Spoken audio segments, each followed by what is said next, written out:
But what we will get into is the USL Super League. And this is what I said last year was my most disappointing league from top to bottom. Far too many templates, way too simple overall. But as Austin put it, all they can do from here is go up. And so Yeah. I'm going to start with my high expectations. And mine, honestly, is the Tampa Bay Sun. I think they have shown promise in the colors and almost somewhat desire to do something fun. We noticed it with that new warm up top that was released, um, which was a fun idea. I think it wasn't the best executed, but the idea of that new warm up top that was released, I think yesterday, I love the idea behind it. I'd love to see that put forth onto their actual kits. Like we kind of see with this gradient sun here from the Tampa Bay Sun. That's who I have high expectations for. The others, not as much for me. Yeah. I'm going with Lexington.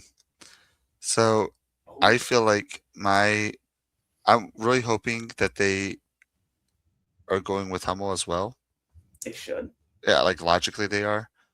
Because it's not the situation like Louisville has, because Louisville's stuck with the NWSL, they're stuck with Nike. Yep. But so I'm assuming they're going with Hummel, and I hope that they continue to have their own personality, their own. Yes. But I love the fact that they like use the same badge, but they have their own kits. So, Yeah. That. oh, Scissor Toe, you're a dozen. Sorry, I just read Scissor Toe's comment, and so I'll pop go up with both of them yeah, go with because Frank first. both of these are really good because I think Jacksonville is one of my bigger disappointments because they almost have that Florida colors, and they did the most basic of templates that doesn't highlight any of their colors to their full extent, and it kind of bothers me. And Carolinas, it was what you had noted earlier. It might be a cool graphic design that doesn't make it a good kit design. And I think that was a prime example of what they did, and it got worse because of it. Yep. And now for us, Scissortail's comment here, and I'll let you read this one, Fox. You were already reading it. Oh yeah, like Dallas Trinity, they have a beautiful badge. You're in Texas, like they have such good colors with like that. It was like maroon, so like you could do so much. Because I mean, like, heck, freaking Greenville came out with the beautiful maroon kit. That's the one you were talking about, like, and they're not maroon.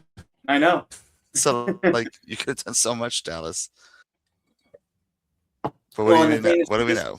What do we know? Nike. yeah, and there was Nike. And the thing is that they don't even have a design onto it. DC Power, who was chaos, with like their two or three kit manufacturers last year, even have a better design than the Trinity have. Theirs is just the maroon and then the away gold. Yeah. That's it. There's not even a design. It's even more like a teamwear idea that they just like, oh hey, that's your color. That's it. Yeah. It was Like very disappointing. like I know Athletico Dallas when they come up are going to really be pushing the buttons on the men's side. Dallas needs something better because the FC Dallas is kind of hit or miss. If you know what they do, Athletico Dallas may be pushing the envelopes based on what we see with their color palettes. The Trinity got to step up their game. So, um, Like I feel like overall the Super League has so much good potential. yes, They just have to do it. I think personally, I am of the belief that um, the Super League is right now more trying to find their footing as an organization from top to bottom and in these teams. Yeah. And it's very, very similar to what we saw in the USL. Because we saw this right down here that Frank points out. Great badges, terrible kits. A great example of that was the Oakland Roots. When they first started, they had some terrible, not terrible, Their kits did not They're basic use. kits. Yeah, they were basic. And then something switched once they got their footing. And I think that's why Lexington is one of the better looking sides in the Super League because the men's side's already been established for a while. So they don't have to worry about that. And so I think that advantage can be seen there. And the other teams are literally all expansion sides trying to get their footing. And I think it's evident in their kit game. Yeah, 1000%. And hopefully, as the league progresses and goes on, they can be more creative. Because Yeah. even Oakland, like you can see that they were trying to, but they were also stuck with they were with Puma too, weren't they? So they did they did like the numbering one, like they had the big O on the back, they had the Yeah. mosaic. But Yeah. I'm trying to remember who they were with. so yeah, as Michael was talking about, Lexington getting rid of the blame. Like honestly though, even Lexington, like the Nikes weren't miserable. But they were a little subpar overall. Like it Oh was yeah, like better effort from Nike, yeah, it which was is the best weird. I've seen from Nike, but that's not saying much. Yeah, let's say it's a low bar. So, but yeah, I think to your point, as teams more dip more into their footing, I think this third question that I have on here, teams having more third kits, will naturally happen. Yeah, Um,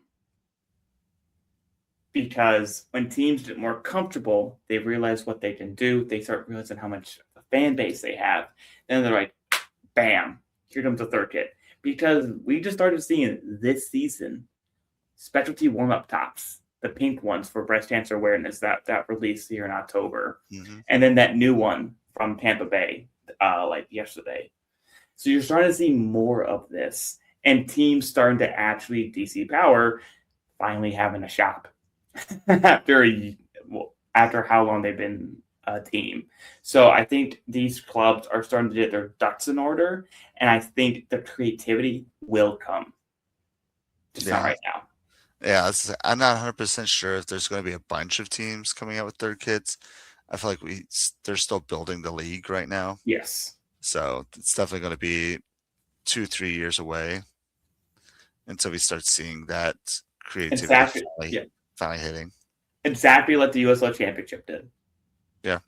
Because when we started, there were a lot of templates and not a lot of third kits. Oh yeah. I mean, as a Louisville fan, we started in 15 and the league was already established before 2015. Just Yeah. I didn't know about it. And no offense to old school USL fans. It's just it wasn't in my city, so I didn't know about it. I feel like Yeah. now people at least might have heard of it if they're into soccerverse. Yes. Um, and but like literally every team just had some sort of template kit. There was no real creativity to it. And then like we would come out with usually like some sort of blackout kit that had like black with Yes. purple gradient or something. I'm like, oh, this is so amazing. But now we see Hummel, we see these things like, oh, I want that.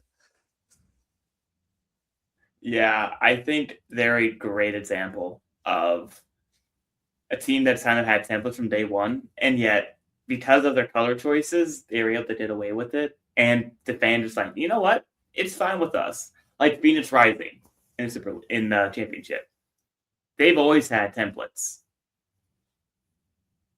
but I don't hear a lot of uproar. Yeah. In Indy, though, they will Yeah. crucify you if you just go white, and which is why they swiftly moved on from Puma and went to Under Armour 2 years ago. Yeah. I will say, yeah, if we just came out with just another white kit, if you notice, we only had white kit for 1 season, 2 seasons, 1 season, 1 season, because that was 2 seasons. I keep lying. Because once we came out with the gold and white stripes Mm, in season 2, that was our third kit.